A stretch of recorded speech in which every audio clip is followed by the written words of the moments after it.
NARC پہ water research institute کے failed station پہ آپ سے مخاطب ہے۔ اس فیلڈ اسٹیشن پر ہمارے پاس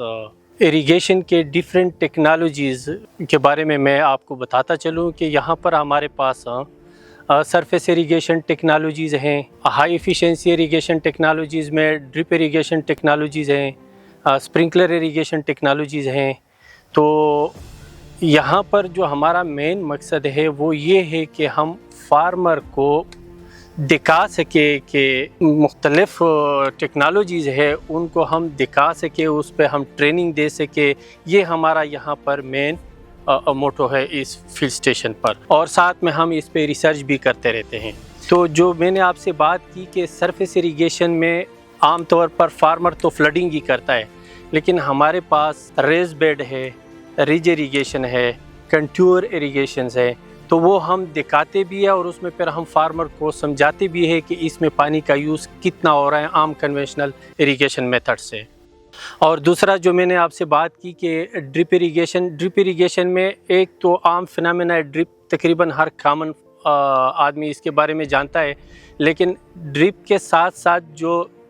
نینو پورس ایریگیشن سسٹم ہے یا ریسپانسو ڈرپ ایریگیشن سسٹم ہے، اس کی بھی ہم نے یہاں پہ ڈیمونسٹریشن پلاٹ لگائے ہیں، اور فارمر کو ہم اس کے بارے میں بھی بتاتے ہیں کہ اس میں پانی کا کتنا استعمال ہے، اور اس پہ کراپ کون سے گرو کر سکتے ہیں۔ جس طرح آپ اگر دیکھیں تو ہمارے پاس ابھی ایٹ دا مومنٹ کراپ پہ بھی ہماری یہ ٹیکنالوجیز لگی ہوئی ہے، ویجیٹیبل پہ بھی لگی ہوئی ہے، اور اس میں جو پانی کا استعمال ہے اس کے بارے میں بھی ایک ہماری ٹریٹمنٹ لگی ہوئی ہے، جو فرام دا سوئنگ اور آج تک جس کی کمپیریزن میں اگر آپ کو ایک سادہ لفظ میں بتا دوں تو ایک پہ ہمارا 7000 لیٹر پانی استعمال ہوا ہے ڈرپ کے ساتھ، اور جو نینو پورس پائپ ہے اس پہ تقریباً کوئی 2500 لیٹر کا پانی استعمال ہوا ہے، اور جو پانسو ڈرپ کا ہمارا اس پہ تقریباً کوئی 3000 کے آس پاس لیٹر پانی استعمال ہوا ہے۔ کراپ وہی سیم ہے، لیکن آپ کو ہم یہ ان ٹیکنالوجیز کے ساتھ فارمرز کو ہم بتاتے رہتے ہیں۔ پھر ایک اور ٹیکنالوجیز ہے جس میں اسپرنکلر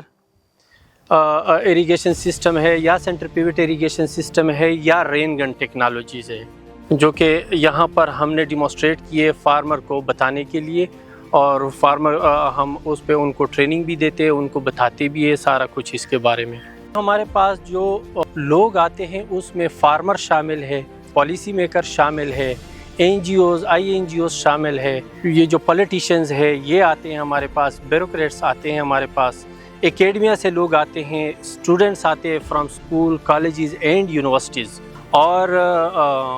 پروگریسو فارمرز بھی آتے ہیں، تو ہم ان کو ٹریننگ بھی دیتے ہیں۔ ہمارے پاس یونیورسٹی کے اسٹوڈنٹ یہاں پر انٹرنشپ بھی کرتے ہیں، ان کو ہم اس کے بارے میں پورا ڈیٹیل سے سمجھاتے ہیں۔ اور جو یہاں پر مین ہمارا مقصد یہ ہے کہ چونکہ آج کل آپ نے دیکھا ہوگا کہ ہم ہائی رین فال زون میں کھڑے ہیں، لیکن یہاں پر بارش نہ ہونے کے برابر ہے، یعنی اکتوبر آن ورڈ یہاں پر ابھی تک 62 ملی میٹر کے آس پاس بارش ہوئی ہے۔ تو ظاہری بات ہے کراپ کو تقریباً 4 سٹیجز پہ پانی کی ضرورت ہوتی ہے۔ جو اب والا یہ سٹیج ہے انیشیل، اس کا جو سٹیج ہے، یہاں پر اگر پانی آپ نہ دے تو آگے جو ہے نا آپ کا کراپ گرو نہیں کر سکتا ہے۔ تو آپ نے دیکھا ہوگا ہمارا ایک رین گن چل رہا ہے، جو انیشیل ایریگیشن ابھی ہم اسے کر رہے تاکہ ہمارا کراپ اسے افیکٹ نہ ہو جائے۔